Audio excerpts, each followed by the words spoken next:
ரொம்ப வித்தியாசமான பதில்களை எல்லாம் நீங்கள் தமிழக அமைச்சரவையில் பார்க்கலாம். குற்ற செயல்கள் நடைபெறுகிறது, ஆனால் உடனடியாக நாங்கள் எஃப்ஐஆர் பதிவு செய்கிறோம் என தமிழகத்தினுடைய மரியாதைக்குரிய முதலமைச்சர் நான் பேசும்போது குறிப்பிட்டார். ஆனால் இன்றைக்கு 2 அமைச்சர்கள் அமைச்சரவையில் இல்லை. ஒரு சட்டப்பேரவை கூட்டத்தொடர் நடந்து கொண்டிருக்கும் போதே 2 அமைச்சர்கள் அவர்களுடைய இடங்களிலிருந்து இல்லாமல் போகிறார்கள் என்றால் காரணம் என்ன? ஒரு அமைச்சர் பேசிய பேச்சுக்கு தமிழக காவல்துறை முதல் தகவல் அறிக்கை கூட பதிவு செய்ய மறுக்கிறது. அப்போ உங்கள் அமைச்சர் பேசினா எஃப்ஐஆர் போட மாட்டிங்களா? இன்று அந்த அமைச்சர் பதவியில் இருக்கிறார். அதே போல் இன்னொரு அமைச்சர் ஊழல் வழக்கிலே உச்சநீதிமன்றம் தமிழகத்தினுடைய அமைச்சரை பார்த்து உங்களுக்கு ஜாமீன் வேணுமா அமைச்சர் வேணுமான்னு கேட்டதற்கு பின்பாக அவர் அமைச்சர் பதவியிலிருந்து எடுக்கப்படுகிறார். அப்படின்னா தமிழகத்தினுடைய இன்றைய சூழல் அப்படிங்கிறது இன்று நாம் புரிந்து கொள்ளலாம்.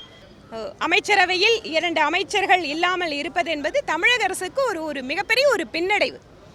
இதை மக்களிடம் எடுத்து செல்வதற்கு பிஜேபி முயற்சி செய்து கொண்டிருக்கிறது. செய்வோம்.